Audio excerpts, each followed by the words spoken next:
wants to work, he would be full of support. He was like, well, we have to do the same thing. What does it have to be doing it? You know what? Even if you were going to be sarcastic and ironic, I think you should still act as though it was personal in order to leave this kind of emotional stuff. Right? Yeah. So let's just say it was true. This is the story of a man named Stanley. Stanley worked for a company in a big building where he was employee number 427. Employee number 427's job was simple. He sat at his desk in room 427 and he pushed buttons on a keyboard. Orders came to him through a monitor on his desk, telling him what buttons to push, how long to push them, and in what order. This is what employee 427 did every day of every month of every year. And although others might have considered it soul-rending, Stanley relished every moment that the orders came in, as though he had been made exactly for this job. And Stanley was happy. And then one day, something very peculiar happened. Something that would forever change Stanley. Something he would never quite forget. He had been at his desk for nearly an hour when he realized that not one single order had arrived on the monitor for him to follow. No one had showed up to give him instructions, call a meeting, or even say hi. Never in all his years at the company had this happened, this complete isolation. Something was very clearly wrong. Shocked, frozen solid, Stanley found himself unable to move for the longest time. But as he came to his wits and regained his senses, he got up from his desk and stepped out of his office.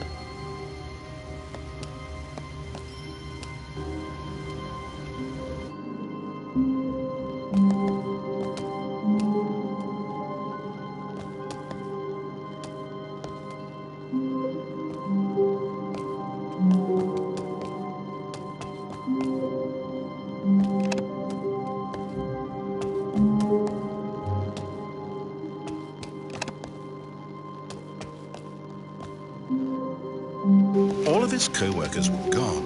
What could it mean? Stanley decided to go to the meeting room. Perhaps he had simply missed a memo.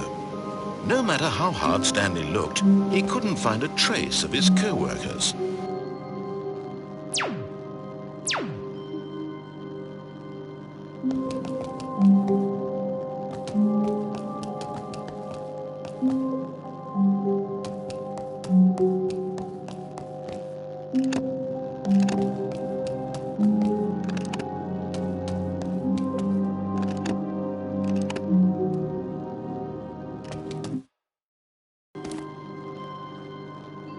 At first, Stanley assumed he'd broken the map, until he heard this narration and realized it was part of the game's design all along. He then... This is the story. All of his co-workers were gone. What could it mean? Stanley decided to go to the meeting room. Perhaps he had simply missed a memo. No matter how hard Stanley looked, he couldn't find a trace of his co-workers.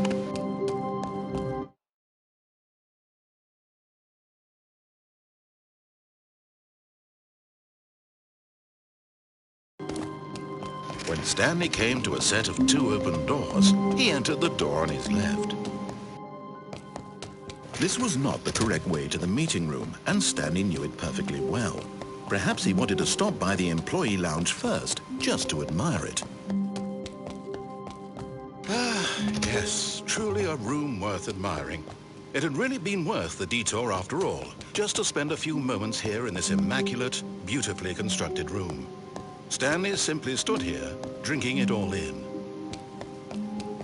At this point, Stanley's obsession with it, but at last, he'd had enough of the amazing room, and took the first open door on his left to get back to business.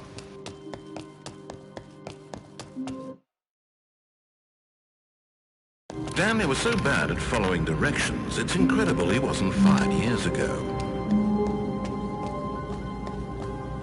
Look, Stanley, I think perhaps we've gotten off on the wrong foot here. I'm not your enemy, really, I'm not. I realize that investing your trust in someone else can be difficult, but the fact is that the story has been about nothing but you all this time.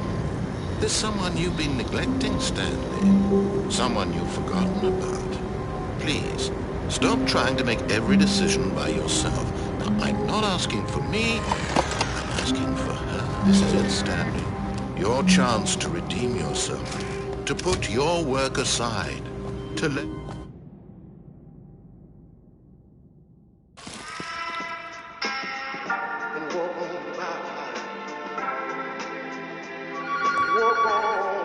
That's her, Stanley. You need to be the one to do this, to reach out to her. If you can truly... As Stanley picked up the phone, a white light engulfed him, filling him not just with radiance, but with hope. Hope for a life reunited one... Wait. Oh, goodness. Stanley, did you just unplug the phone? No, that wasn't supposed to be a choice. How did you do that? You actually chose incorrectly. I didn't even know that was possible. Let me double check. No, it's definitely here, clear as day. Stanley picks up the phone. He's taken to his apartment where he finds his wife, and the two pledge themselves to one another. Music comes in, fade to white, roll credits. Not picking up the phone is actually somehow an incorrect course of action. How is that even possible? None of these decisions were supposed to mean anything. I don't understand. How on earth are you making meaningful choices? What did you... Wait a second. Did I just see... No, that's not possible. I can't believe it. How had I not noticed it sooner? You're not Stanley. You're a real person. I can't believe I was so mistaken. This is why you've been able to make correct and incorrect choices. And to think I've been letting you run around in this game for so long. If you'd made any more wrong choices, you might have negated it entirely. It's as though you completely ignored even the most basic safety protocol for real-world decision-making. Or did you not grasp the severity of the situation? Well, I won't have that kind of risk on my watch. I'm going to stop the game for a moment so we can educate you properly on safe decision-making in the real world. Please observe this helpful instructional video. Choice. It's the best part of being a real person. But if used incorrectly, can also be the most dangerous.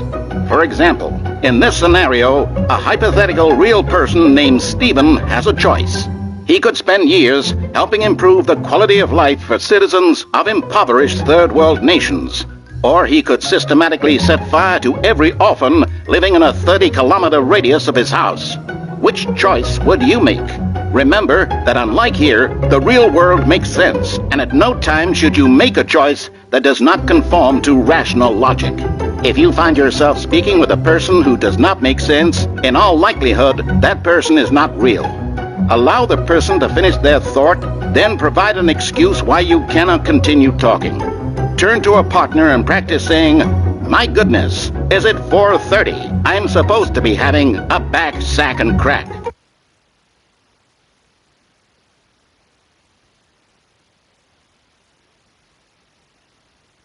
Excellent. Making choices on a regular basis is the best part to a healthy decision-making process. Most medical professionals recommend making at least 8 choices per day. Do you make more than 8? Less? And finally, if you begin to wonder if your choices are actually meaningful and whether you'll ever make a significant contribution to the world, just remember that in the vast infiniteness of space, your thoughts and problems are materially insignificant, and the feeling should subside. At this time, your instructor will guide you in an exercise to test and reinforce the material covered in this video. Welcome back. You may have noticed that this room has begun to deteriorate as a result of narrative contradiction. But not to worry. Now that you're properly informed on good decision-making, we're going to revisit a choice you made just a few minutes ago and see what the correct thing to do would have been. This way, please.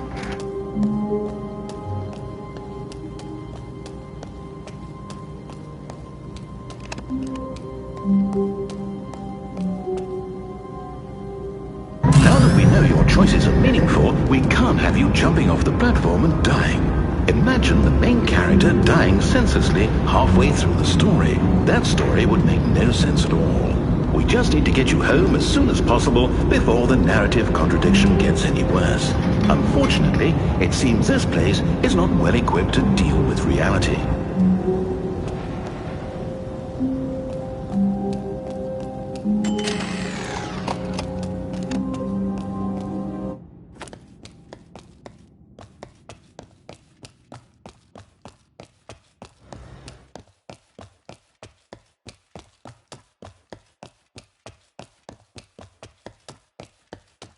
Almost there. You'll take the door on the left, back to the correct ending, the story will have resolution once again, and you'll be home free in the real world. Now remember, all you need to do is behave exactly as Stanley would. That means choosing responsibly and always putting the story first. I'm quite sure you'll be up to the task. Just follow my lead and you'll be fine. All right. When Stanley came to a set of 2 open doors, he entered the door on his left. No! Why did you do that? Quickly, hurry back in the other direction. Perhaps we're not too late.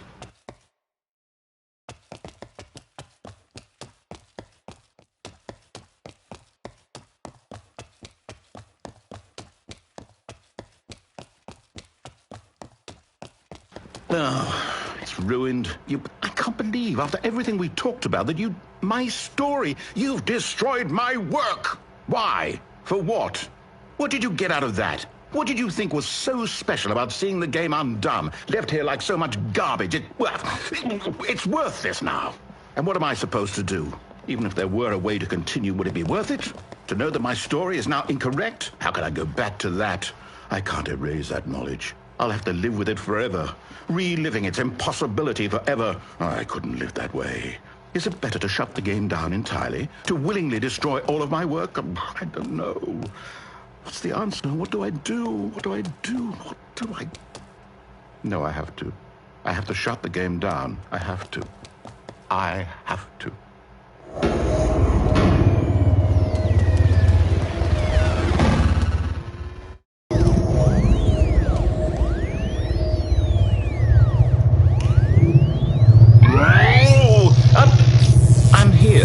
I'm still here in this pile of rubbish, with you, who thought you were so clever.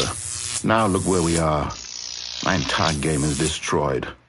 It was the only thing in the world that was mine, and you've run it into the ground. What, did you think that would be funny? You just had to see? Didn't I impress upon you how important it was to be like Stanley? He actually knows how to do what I tell him to. He understands that if I say to do something, there's a damn good reason for it. That thought hadn't even occurred to you, had it?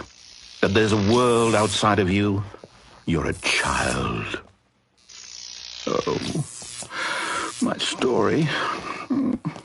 If you'd just gone through the door on the left, you would have seen it. There was a whole underground facility. You would have destroyed it and been victorious. It would have been so perfect. I worked so hard on it. I tried so hard. Now remember, all you need to do is behave exactly as Stanley would. That means choosing responsibly and always putting the story first. I'm quite sure you'll be up to the task. Just follow my lead and you'll be fine. All right. When Stanley came to a set of 2 open doors, he entered the door on his left. No! Why did you do that? Quickly, hurry back in the other direction. When Stanley came to a set of 2 open doors, he entered the door on his left.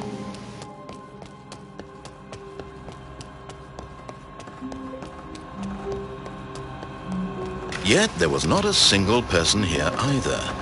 Feeling a wave of disbelief, Stanley decided to go up to his boss's office. Coming to a staircase, Stanley walked upstairs to his boss's office.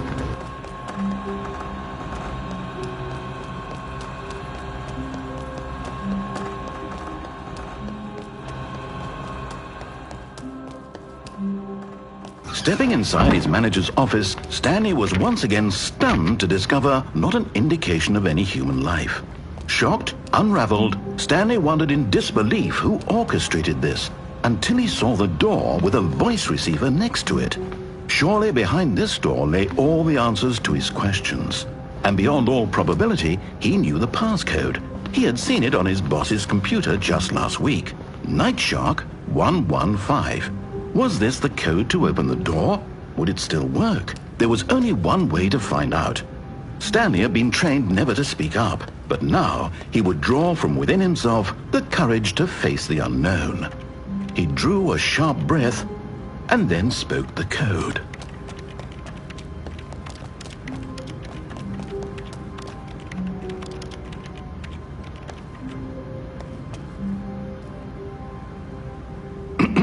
Stanley spoke the code. Night Shark 115. He spoke it into the receiver, right there on the wall.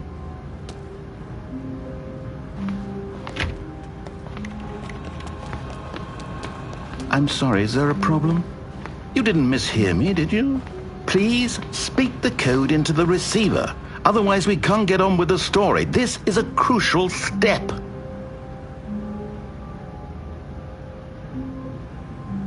Okay, fine, you're not going to do it, but you know what? It's pretty humiliating to bring you this far, only for you to suddenly decide you have better things to do. I asked you for this one single thing, for your respect. The kind of respect Stanley shows for his choices. He knows what it means to take a story seriously. If you didn't want to see what I had to show you, then why did you come here? You had a choice, you know. You could have gone through the door on the right. You could have done whatever the hell you wanted over there. Why did you come this way? Speak. Say something to me. Explain yourself, you coward. When Stanley came to a set of 2 open doors, he entered the door on his left. Stanley? Hello? Are you... Is everything okay? Stanley, please. I need you to make a choice. I need you to walk through the door. Are you listening to me? Can you hear me? Is everything all right? Stanley, this is important.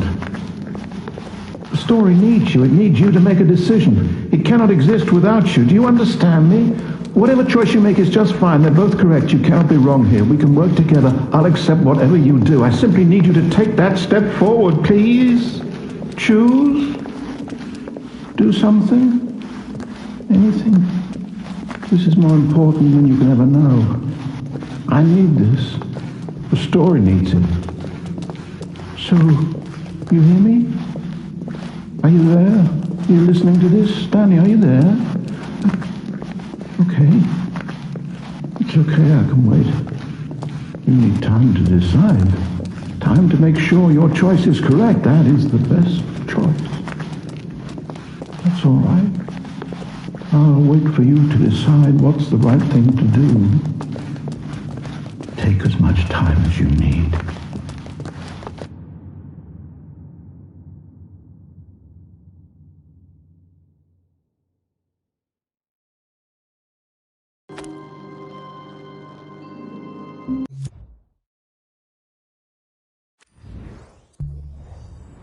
This is the story of a...